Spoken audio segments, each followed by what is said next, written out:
सन 1966 में धीरूभाई अंबानी ने रिलायंस इंडस्ट्रीज की नींव रखी। ये एक ऐसा समय था जब भारत में औद्योगिक क्रांति की शुरुआत हो रही थी। ये एक छोटी सी कपड़ा कंपनी के रूप में शुरू हुई। धीरूभाई ने अपने सीमित संसाधनों के बावजूद इस कंपनी को एक नई ऊंचाई पर ले जाने का सपना देखा। धीरूभाई अंबानी का दृढ़ निश्चय और दूरदर्शिता ने जल्द ही रिलायंस को सफलता की सीढ़ी चढ़ा दी। उनकी मेहनत और समर्पण ने कंपनी को एक मजबूत नींव प्रदान की। कंपनी ने पेट्रोकेमिकल उद्योग में प्रवेश किया और देखते ही देखते ये एक बड़ा औद्योगिक समूह बन गया। इस विस्तार ने रिलायंस को एक नई पहचान दी। धीरूभाई अंबानी का मानना था कि सपने देखने वालों के लिए ही दुनिया है। उनके इस विचार ने उन्हें हमेशा आगे बढ़ने की प्रेरणा दी। उनकी इसी सोच ने रिलायंस को आगे बढ़ाया। कंपनी ने हर चुनौती का सामना करते हुए निरंतर प्रगति की। उन्होंने हमेशा नए नए क्षेत्रों में कदम रखने का साहस दिखाया। उनकी नवाचार की भावना ने कंपनी को नई ऊंचाइयों पर पहुंचाया। धीरूभाई के नेतृत्व में रिलायंस ने जनता के बीच अपनी एक अलग पहचान बनाई। उनकी नेतृत्व क्षमता ने कंपनी को एक विश्वसनीय ब्रांड बनाया। कंपनी ने हमेशा गुणवत्ता और ग्राहकों की संतुष्टि को प्राथमिकता दी। यह उनकी व्यापार नीति का एक महत्वपूर्ण हिस्सा था। यही कारण है कि रिलायंस आज भी लाखों भारतीयों के दिलों में बसी हुई है। यह कंपनी की सफलता और धीरूभाई अंबानी के दृष्टिकोण का प्रमाण है। 2002 में धीरूभाई अंबानी के निधन के बाद उनके पुत्र मुकेश अंबानी ने रिलायंस की कमान संभाली। धीरूभाई के सपनों को साकार करने के लिए मुकेश ने कई महत्वपूर्ण कदम उठाए। मुकेश अंबानी ने अपने पिता के सपनों को आगे बढ़ाया और रिलायंस को नई ऊंचाइयों पर पहुंचाया। उन्होंने कंपनी के विस्तार के लिए नई रणनीतियां अपनाई और कई नए क्षेत्रों में निवेश किया। उनके नेतृत्व में रिलायंस ने दूरसंचार, खुदरा और डिजिटल सेवाओं जैसे क्षेत्रों में कदम रखा। इन क्षेत्रों में कंपनी ने अपनी मजबूत उपस्थिति दर्ज कराई और नए मानक स्थापित किए। रिलायंस जियो की शुरुआत मुकेश अंबानी के नेतृत्व में एक क्रांतिकारी कदम साबित हुआ। इसने भारतीय दूरसंचार उद्योग में एक नई क्रांति ला दी। जियो ने सस्ती इंटरनेट सेवाएं प्रदान करके भारत में डिजिटल क्रांति का सूत्रपात किया। इसने लाखों भारतीयों को इंटरनेट से जोड़ा और डिजिटल युग में प्रवेश कराया। आज जियो भारत की सबसे बड़ी दूरसंचार कंपनी है।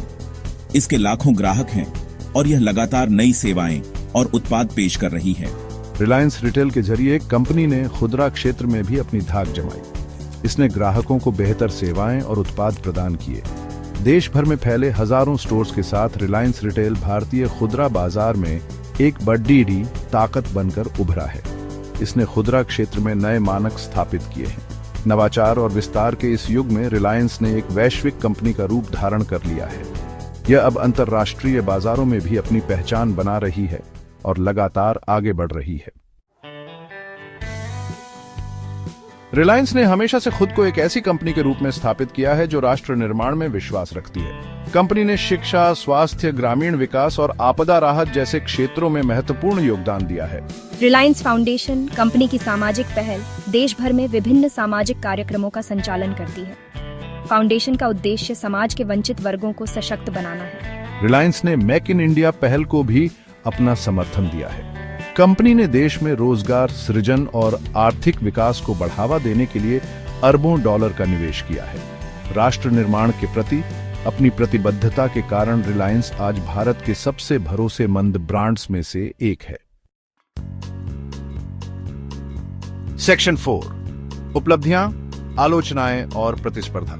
रिलायंस ने अपनी स्थापना के बाद से कई उपलब्धियां हासिल की हैं। कंपनी ने विभिन्न क्षेत्रों में अपनी पहचान बनाई है और लगातार प्रगति की है। कंपनी दुनिया की सबसे बड़ी रिफाइनरी संचालित करती है। यह रिफाइनरी न केवल उत्पादन में अग्रणी है बल्कि तकनीकी नवाचार में भी सबसे आगे है। रिलायंस जियो ने भारत में डिजिटल क्रांति ला दी है। इसने देश के दूरसंचार क्षेत्र में एक नई दिशा दी है और लाखों लोगों को इंटरनेट से जोड़ा है। रिलायंस रिटेल देश का सबसे बड़ा खुदरा विक्रेता है।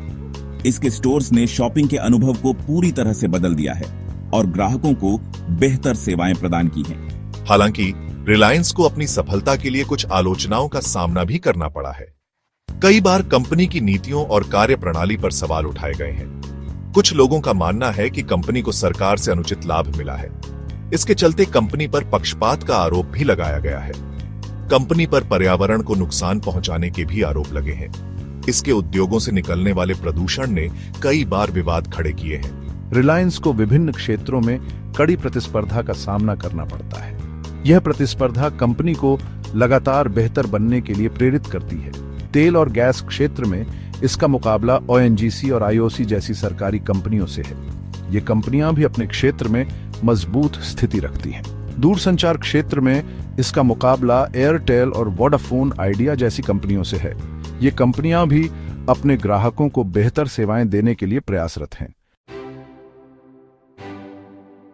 सेक्शन 5 भविष्य की संभावनाएं। रिलायंस का भविष्य उज्जवल दिखाई देता है। कंपनी लगातार नए नए क्षेत्रों में विस्तार कर रही है। रिलायंस ग्रीन एनर्जी और डिजिटल सेवाओं जैसे क्षेत्रों में बड़ा निवेश कर रही है। मुकेश अंबानी का लक्ष्य रिलायंस को एक ऐसी वैश्विक कंपनी बनाना है जो दुनिया में भारत का नाम रोशन करे। कंपनी का लक्ष्य 2030 तक नेट जीरो कार्बन उत्सर्जन हासिल करना है। रिलायंस की सफलता की कहानी भारत के आर्थिक विकास की कहानी का एक महत्वपूर्ण हिस्सा है। कंपनी ने लाखों लोगों के जीवन को बेहतर बनाने में महत्वपूर्ण भूमिका निभाई है।